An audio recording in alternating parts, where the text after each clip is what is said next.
It's not as if you could say, well, let's just resolve this original dispute over the succession and we can be one. There is now 1400 years of different political, social, cultural, and theological history that separates them. Sunni and Shia Muslims have some overlapping ideologies and practices.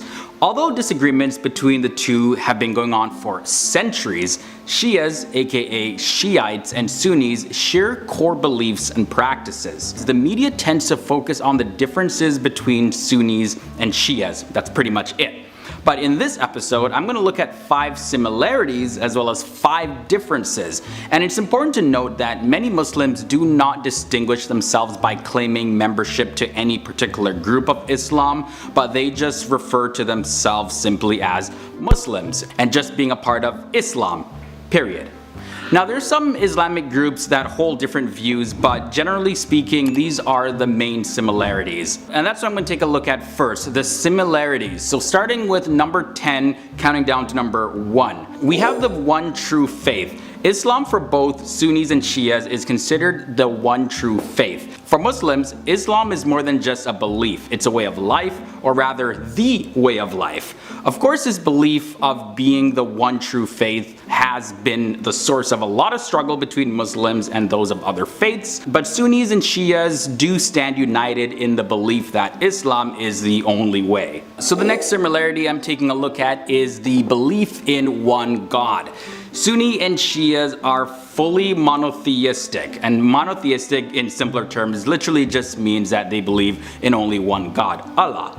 While some denominations of Christianity, for example, they take a look at their prophet Jesus and put him as equal with God, and of course include him in the Godhead or the Trinity, doctrines like that. But Muslims regard their prophet Muhammad as just someone who was inspired by God, but he was still just a human. Sunnis and Shias believe their belief of monotheism is the correct belief because there is only just one God, and there doesn't leave any room for any doctrines like the Trinity, where 3 is considered 1, or the beliefs like in Hinduism, for example, where a supreme being is identified, yes, but the being can be worshipped through various manifestations of different gods or goddesses. Islam doesn't have anything to do with that. It's just, nope, one God, period. That's it. That's all you gotta know. The next similarity is the Quran. So the Quran is a holy text of both Sunnis and Shias.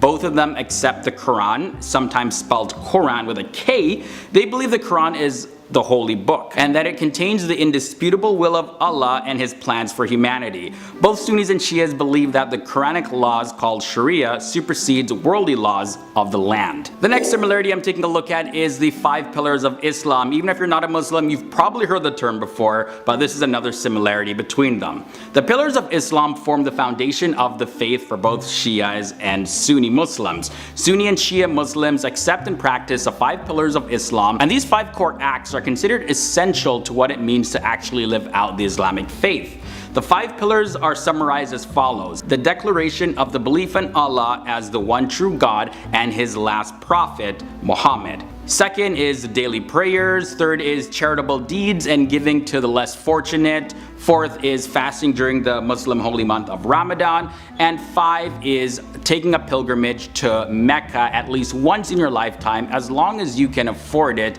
and are physically able to do so. Next similarity is the use of images. So the Arabic calligraphy is a stylized and very fascinating form of decor. Calligraphy is very different because any depiction of the human form, especially of the prophets of Islam, are viewed as idolatry by both Sunnis and Shias, which is considered a sin. In the art and architecture of Sunni and Shia, you will not find any representations of Allah or the Prophet Muhammad, as you might expect to find artwork of gods in Hindu temples. Instead, both Sunnis and Shias decorate their mosque with patterns and shapes and quotes in Arabic calligraphy. So those are 5 of the main similarities. Now I want to transition over and move on to 5 of the main differences. So let's take a look. The Shia-Sunni divide is a political and religious divide around who was the rightful heir after the passing of the Prophet Muhammad in early Islam. The first difference to take a look at is the leadership and name. So the division between Shia and Sunni dates all the way back to the passing of the Prophet Muhammad in the year 632. This raised the big question of who is going to take over the leadership of the Muslim nation. Sunnis make up the largest branch of Islam, and the word Sunni in Arabic comes from the word meaning one who follows the traditions of the Prophet. Sunni Muslims agree that the new leader should be elected among those that are capable to carry out the job. Abu Bakr, a friend and advisor of the Prophet Muhammad, became the first caliph, which is a successor or deputy of the Prophet of the Islamic nation. Shia Muslims, they believe that following the Prophet Muhammad, leadership should have passed directly to his cousin and son-in-law, Ali bin Abu Talib, and Shia Muslims do not recognize the authority of elected Muslim leaders, choosing instead to follow a line of imams which they believe have been appointed by the Prophet Muhammad or by God himself. The word Shia in Arabic means a group or supportive party of people. About 85% are Sunni and 15% are Shia. This is a conflict of identity far more than it is a conflict of belief and practice. People actually do feel this divide deeply. So the next difference is the location. Sunni Muslims make up an 85% majority of the Muslims from all around the world. Countries like Saudi Arabia, Egypt, Yemen, Pakistan, Indonesia, Turkey, Algeria, Morocco, and Tunisia are predominantly Sunni. Large populations of Shia Muslims can be found in Iran and Iraq. Large Shia minority communities can also be found in countries like Yemen, Bahrain, Syria, and Lebanon. The religious differences are embedded in the culture that in these places where large Sunni and Shia groups live together, coexisting is very challenging, almost impossible to happen. Sunnis and Shias is one big family that need to forget this 1,000-year-old division and look at the problems that we face now. The next difference is temporary marriages. So this is a big one. Nikah muta, or temporary marriage, is an ancient Islamic practice that usually happens when a man has to travel far distances. The term literally translates to pleasure marriage, and it basically unites a man and a woman as husband and wife, but only for a predetermined and temporary amount of time, and there's some other rules that apply as well. Shias still believe and honor this practice. Sunnis, however, view it as complete adultery, which is a sin. There's also a difference in their religious leadership, so I touched on it briefly, but there are varying beliefs about this. But in a very general sense, Shia Muslims believe that the authority of the Imam is infallible because it comes directly from God. They perform pilgrimages to their tombs and shrines in hopes of divine intercession. Sunni Muslims completely counter this belief because they believe that there is no basis in Islam for a privileged group of spiritual leaders based on heredity. And also, they don't believe that there's any basis for intercession of saints. Sunnis say that leadership of the Muslim community is not a birthright, but rather something that is earned through trust and may be given or taken away by the people. And the final difference that I'm taking a look at is the difference in religious texts and practices. Shia Muslims tend to feel animosity towards some of the companions of the Prophet Muhammad. This is based on their position and actions during the early years of discord about leadership in the community.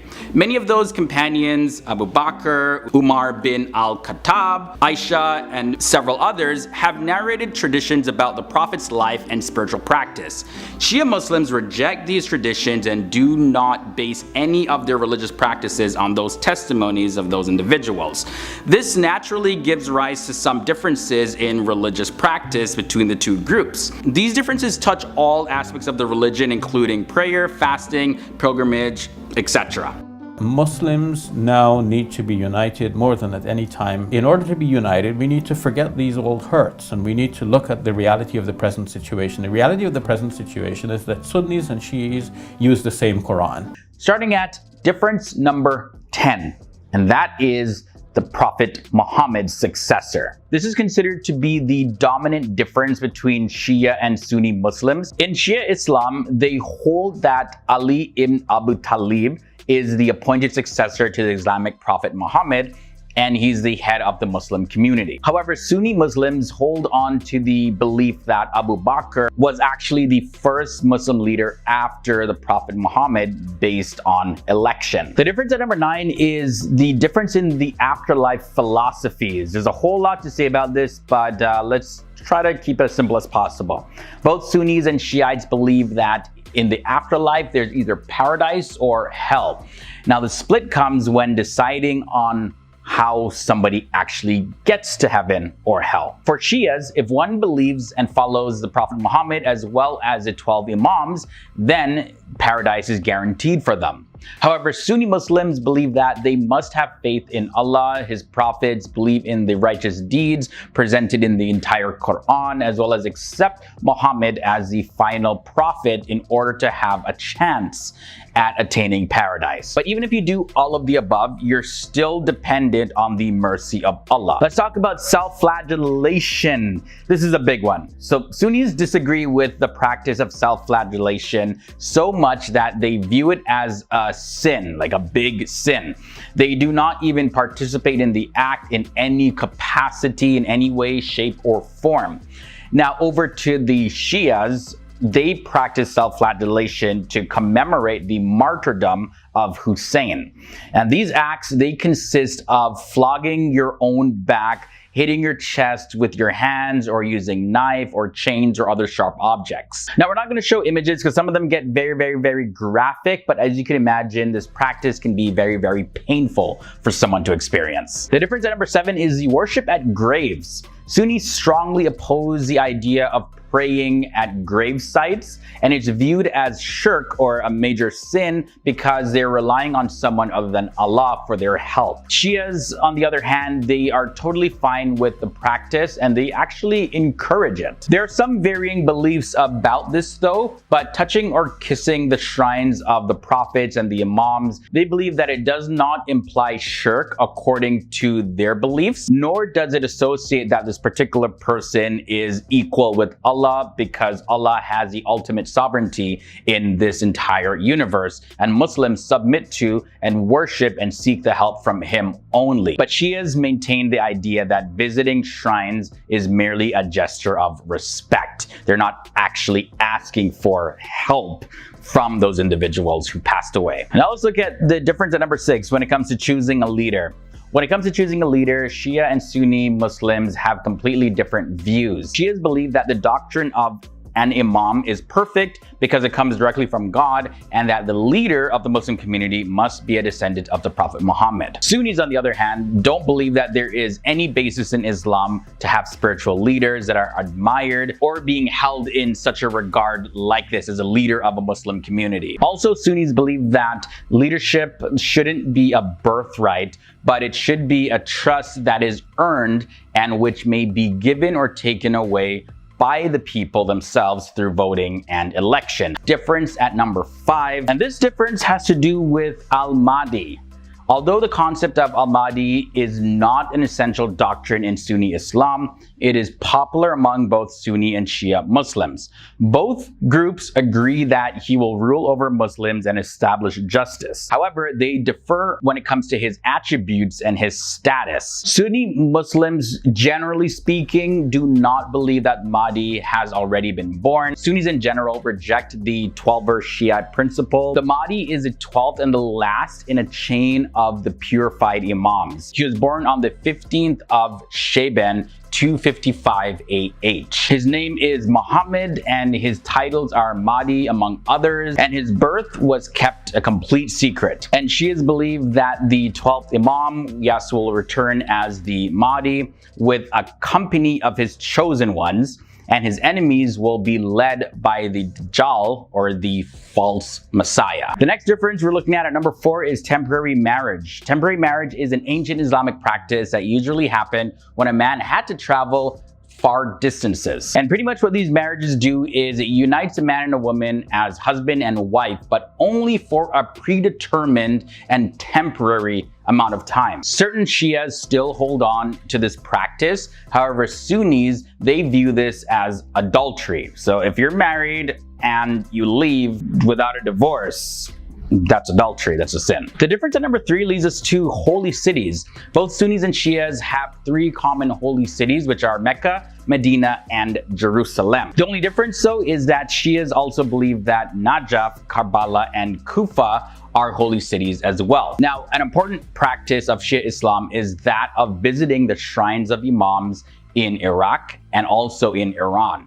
In Iraq, these include the tomb of Imam Ali and also visiting the tomb of his son Imam Hussein, because both are considered to be major Shia martyrs. The difference at number 2 has to deal with angels and their free will. Both Sunnis and Shias, they believe in angels, that God created them from light and they carry out his will. They're powerful creatures and everything. However, angels lead very different lives when it comes to Shia and Sunnis. Okay, so for Shias, they believe that angels obey God's commandments, but they are granted the option to disobey. But with this belief though, Shias believe angels have no desire to sin, so they remain faithful regardless, but they do have the option to sin if they choose to. Sunnis, though, they feel that angels always obey God's commandments, and that's because that they have no free will at all. So even the potential or the possibility to sin and stray from God isn't even there for angels. So as you can see, that would be a completely different lifestyle when it comes to the angelic beings based on the beliefs of Shia and Sunni Muslims. And finally, we end off with a difference at number 1, and this is the difference in praying. Sunni Muslims, they pray 5 times a day. This is known by everybody, even people that aren't Muslim. Whereas Shia Muslims, they can combine prayers and pray 3 times a day. And one of the things that you can use to identify a Shia praying is that you'll often see a small tablet of clay from a holy place, often from Karbala or a place like that. And on that thing, they place their forehead on it while they're bowing down in prayer. Now for Sunnis, Sunnis have their arms folded in various positions, from below the navel to the chest, right over the left. But Shias keep their arms straight by their sides. We're looking at 10 surprising similarities between Sunnis and Shias, starting at number 10. So there's a similarity with Muhammad as a prophet. All Muslims believe that Allah chose a man named Muhammad as a prophet of Islam, and that with Allah's blessing and continuous revelations throughout his life, the Prophet Muhammad guided the Muslims to lead a life according to the Quran, which leads me to the next point actually. So at number 9, there's similarities with the Quran and the Hadith. The Quran is held by Sunnis and Shias as a collection of divine revelations, and also the Hadith is viewed as the sayings, teachings, and the practices of the Prophet Muhammad, which serve as a supplement to the Quran. In a short period of about 22 years, from 610 to 632 AD, the Prophet Muhammad succeeded in leaving a great political as well as spiritual legacy that ultimately led to the establishment of Islamic civilization. Sunnis and Shias 100% both agree on this. For number 8, let's take a look at the greatest virtues. Both Sunnis and Shias believe that piety, which is just another way to say religiousness, the righteous observance of the principles of the Quran, as well as striving for goodness in daily life, are the greatest virtues of human beings. Just gotta be a good person, you know? If only we're that simple. Be a good person. That's it. That's all you gotta do. From there, let's look at the similarities with law and human rights. So both Sunni and Shia Muslims, they agree on the need for a strong ethical as well as a moral code to regulate human behavior in all the different aspects of life. Social justice is also believed to be a fundamental right. So regardless of who you are, you got rights, and we need to have moral codes and ethics everywhere because, you know, we're all human beings, we share this planet. We all should be given a chance, you know, a fair chance at life, and be treated with respect and love and appreciation. Moving on to number 6, the pillars of Islam. Sunnis and Shias, they share the belief that there are 5 pillars of Islam, specifically like these 5 practices. The 5 pillars generally associated with Sunni Muslims are the oneness of Allah and the prophethood of Muhammad. Then there's the 5 obligatory prayers. There's also the fasting and charity and the pilgrimage to Mecca at least once in your lifetime. Now the thing is that Shias also recognize the importance of these acts, and they also have fundamental beliefs that are often seen as the 5 pillars of Shia Islam. And those are Tawhid, which is monotheism, which is a belief in the oneness of God. Then there is Adl, which is a belief in God's justice. Then Nubuwa, which is the prophethood. The Imama, which is the succession to the Prophet Muhammad, where we get the word Imam. And then there's Mi'ad, which refers to the Day of Judgment and the resurrection. So this is a similarity that's kind of a difference as well. But the main similarity though is that when I talked about the 5 pillars of Islam that are associated with Sunni Muslims, Shias hold those in high regard as well. So although you can find different quote-unquote pillars in each of these sects, they 100% agree on the first 5 pillars that I listed. Now let's take a look at the last 5 similarities that I want to share. Number 5, we have the lunar calendar. Both of these sectors of Islam, they share the Muslim lunar calendar. The Islamic calendar depends on the movement of the moon. So the beginning of each month is marked by the observance of a new moon. For Islamic events, Sunnis and Shias do not use the Gregorian calendar. It all depends on the lunar calendar. There's also a similarity with Ramadan. So I mentioned the fasting, and that happens in the month of Ramadan. And Ramadan is the 9th month in the Islamic lunar calendar, and it's observed by Muslims worldwide as a month of fasting, as well as prayer, self-reflection, and community. Similarity at number 3 is prayer. So Salah, aka prayers, is an obligatory religious duty for every single Muslim. These prayers are a physical, mental, as well as a spiritual act of worship that is observed and done in certain ways. Muslims, while praying, will stand up, they'll bow, they'll prostrate themselves, they'll sit down, and there may be variations in the specific way in which the prayers are conducted for Sunnis and Shias, but prayer is a full mental, emotional, and physical experience for both, usually accompanied by reciting verses of the Quran. Getting more into the specific of the similarity of charity at number 2, sadaqah, which refers to giving to charity, is also one of the common things between Shia and Sunni Muslim. It's an optional charitable giving though that's practiced as a religious duty out of generosity. Both the Quran and Hadith really emphasize spending money to help somebody in need, and also they urge Muslims to give more as an act of optional charity. According to the Quran, it says, spend something in charity out of the substance which we have bestowed on you, before death should come to any of you. And that's found in the Quran, Surah 63, verses 10. And as a matter of fact, in the Quran, Surah 107, verses 1 to 7, you'll find one of the early teachings of the Prophet Muhammad. And that teaching was God expects people to be generous with their wealth and to not be very stingy with it. And finally, the similarity that I want to mention at number 1 is both Sunnis and Shias perform Hajj. This is an Islamic pilgrimage called Hajj. Is performed during the Islamic month of Dhu al-Hijjah, and it's done in the city of Mecca. Mecca is the only pilgrimage site officially accepted by all Muslims, but Iran and Iraq are home to various different sites that are also considered holy to Shia Muslims. A lot of people like myself who are not Muslim or just of different religious backgrounds really don't understand. So I'm going to get into the intricacies and some interesting facts here on the differences between Shia and Sunni Muslims. So let's begin with the facts right now. First of all, let's talk about the split, if you will. Now, when the Prophet Muhammad died in the year 632, he didn't leave a successor to lead the Muslim community. So there was a lot of dispute as to who would lead them from then on. The title passed to Abu Bakr, and then after him came Ali, the Prophet's son-in-law. But after Ali, his sons Hassan and then Hussein claimed the title. Hussein's martyrdom became a central focal point to those who believed that Ali should have succeeded the Prophet and not Abu Bakr. But Sunnis also believe that the first 3 caliphs before Ali as rightly guided and as devoted to Allah. Sunni rulers embarked on a massive conquest that extended the caliphate to northern Africa and Europe.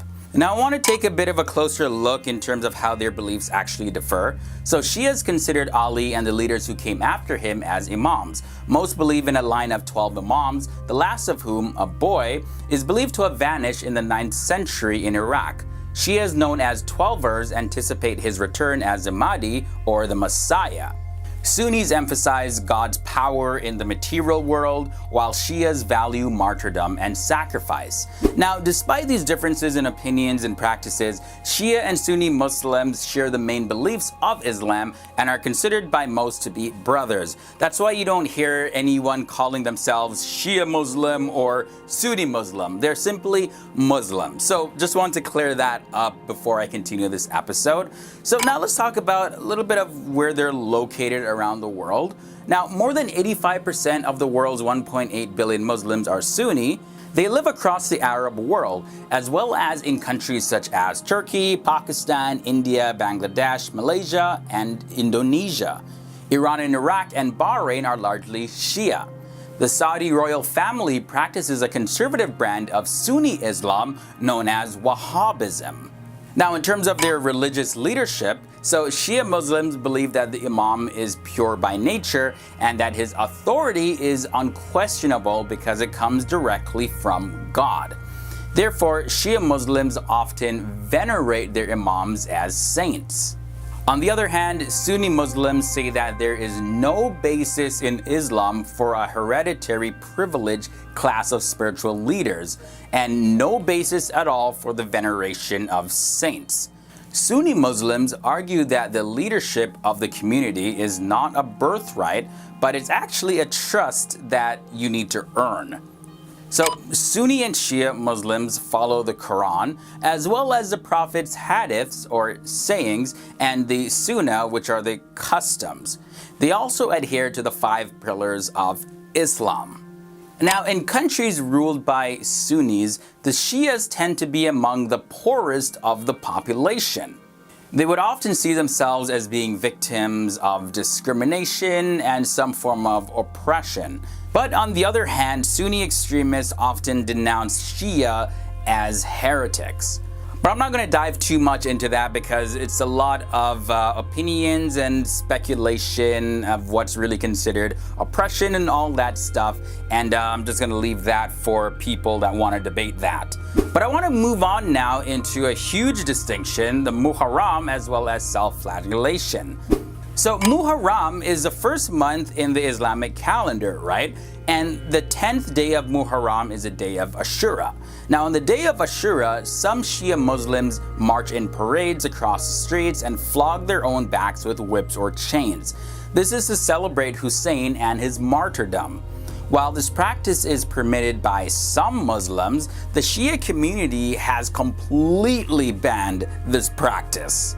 Another distinct belief is their belief in angels. So Shias believe that angels were created by God and they obey God's commands. They have limited free will, but they also have no desire to commit sins. And the Sunnis, on the other hand, believe that God created angels from light, and they believe that they do not have any free will whatsoever, and they always obey God's commands. Shias believe in taqiyya, which is to be able to deny faith under grave dangers. So like if somebody's holding a gun to your head and they're saying denounce your faith, it's like, okay, yep, denounce your faith and you're not breaking anything in Islam. Now this extends to the belief that the true meaning of faith is hidden until the coming of the 12th Imam. So the Sunnis don't really place as much importance to the inner meaning of the Quran. They accept that there is an inner meaning, yes, sure, but they stress more on the literal meanings rather than subjective interpretation. And now for the hadiths, right? So the hadiths are collections of reports regarding Muhammad's teachings and life. Though the Quran takes precedence over the hadiths, these texts are often used in Islamic law, especially to settle disputes. Shia Islam rejects Sunni Islam's Katub al-Sitta, or the 5 allegedly original hadiths. It also rejects hadiths attributed to Muhammad's wife Aisha. Likewise, Sunni Muslims reject Shia Islam's 4 books.